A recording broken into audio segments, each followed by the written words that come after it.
सतयुग और त्रेता युग बीतने के बाद जब द्वापर युग आया तो पृथ्वी पर झूठ, अन्याय, असत्य, अनाचार और अत्याचार होने लगे और फिर प्रतिदिन उनकी अधिकता में वृद्धि होती चली गई। अधर्म के भार से पृथ्वी दुखित हो उठी। उसने ब्रह्मा, विष्णु और शिव के पास पहुंचकर प्रार्थना की कि वे उसे इस असहनीय भार से मुक्त करें, लेकिन वे तीनों ही पृथ्वी को इस भार से मुक्त करने में असमर्थ थे। कोई उपाय न देखकर विष्णु ने कहा, चलिए हम लोग भगवान के पास चलें, वही हमें कोई उपाय बता सकेंगे। विष्णु लक्ष्मी, ब्रह्मा और शिव के साथ गोलोक में पहुंचे तो उन्होंने परब्रह्म परमेश्वर को कृष्ण के रूप में और उनकी माया को राधा के रूप में देखा। गोलोक के वृंदावन नामक सुंदर और सुरम्य वन में एक सुंदर आश्रम था। उसी के निकट एक नदी बह रही थी। विष्णु ने परब्रह्म परमेश्वर को पृथ्वी के दुख की गाथा सुनाई तो उन्होंने कहा, मैं पृथ्वी के दुख से परिचित हूँ। पृथ्वी को भारमुक्त करने के लिए शीघ्र ही मैं ब्रज में कृष्ण के रूप में अवतार लेने वाला हूँ। मैं वासुदेव की पत्नी देवकी के गर्भ से जन्म लूंगा, और क्योंकि मैं अपनी माया से और मेरी माया मुझसे पृथक नहीं रह सकती, इसलिए मेरी माया राधा के रूप में बरसाने में वृषभानु गोप के घर में जन्म लेगी, और उसके बाद मैं पृथ्वी को इस भार से मुक्ति दिलाने का प्रयास करूंगा। क्योंकि एक एक पापी का वध करना कठिन है, इसलिए मैं ऐसा उपाय करूंगा कि संसार के समस्त पापी स्वयं ही लड़ भिड़ कर पृथ्वी को भारहीन बना दें। आप लोग निश्चिंत होकर अपने अपने को पधारिए और मेरे आदेशों को प्रतीक्षा कीजिए। विष्णु आदि देवताओं ने परमेश्वर को प्रणाम किया और अपने अपने लोक में आकर परमपिता के आदेश की प्रतीक्षा करने लगे। कुछ समय बाद ही अत्याचारी और अनाचारी मथुरा नरेश कंस के कारागार में बंदी वासुदेव की पत्नी देवकी ने एक बालक को जन्म दिया।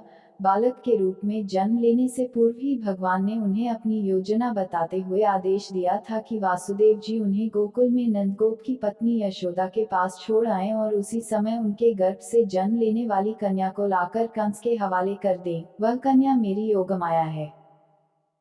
वासुदेव ने ऐसा ही किया और कृष्ण गोकुल में नंदगोप की पत्नी यशोदा की गोद में पलने लगे।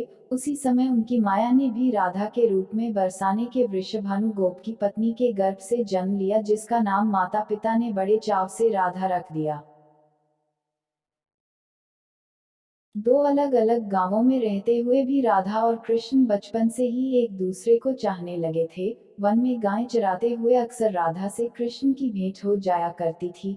फिर जब वे दोनों बड़े हो गए तो जब भी रात की बेला में कृष्ण अपनी बांसुरी के स्वरों द्वारा अपनी प्रियतमा राधा को पुकारते, राधा अपनी सहेली गोपबालाओं के साथ कृष्ण के पास पहुंच जाती। राधा और कृष्ण का यह प्रेम दो किशोर लड़के लड़की का प्रेम था, जो थोड़े से दिनों में ही पूरे ब्रज में चर्चित हो गया। नंद बाबा और यशोदा ने चाहा कि कृष्ण का विवाह राधा के साथ कर दिया जाए। उधर बरसाने में वृषभानु और उनकी पत्नी कलावती की भी यही इच्छा थी।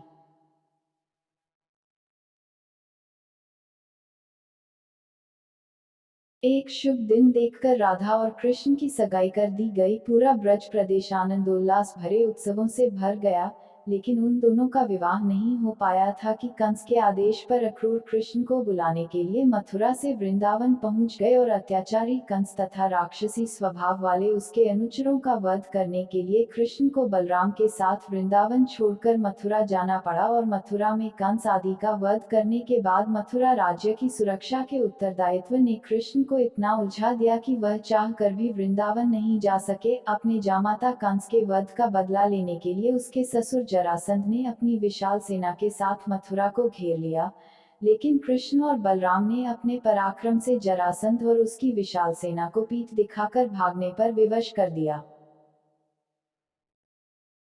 लेकिन जरासंध पराजित होकर भी शांत नहीं बैठा। उसके कई बार मथुरा पर आक्रमण किए। मथुरा एक छोटा सा राज्य था और मथुरा नगर को सुरक्षित स्थान पर नहीं बसाया गया था। अतः कृष्ण ने मथुरा छोड़कर अन्य कहीं जाने का निश्चय कर लिया और जरासंध की विशाल सेना के बीच से मथुरा वासियों को सुरक्षित निकालकर हजारों योजन दूर भारतवर्ष के पश्चिमी सागर तट पर ले गए और द्वारका नगर की स्थापना करके एक शक्तिशाली यादव राज्य स्थापित कर दिया। अक्रर के साथ मथुरा छोड़कर आने के बाद कृष्ण और राधा का मिलन फिर कभी नहीं हुआ, लेकिन वे आजीवन एक दूसरे को भूल नहीं पाए। वैभव संपन्न द्वारका में अनेक सुदन पत्नियों का प्यार पाकर भी वह राधा के प्यार को नहीं भूल पाए, और संसार आज भी राधा कृष्ण के रेन को एक आदर्श प्रेम के महान तथा अमर प्रतीक के रूप में याद करता है। उनकी मूर्तियां भारत के मंदिरों में ही नहीं विदेशों में भी अनेक मंदिरों में प्रतिष्ठित हैं और लोग बड़े भक्ति भाव से उनकी पूजा आराधना करते हैं।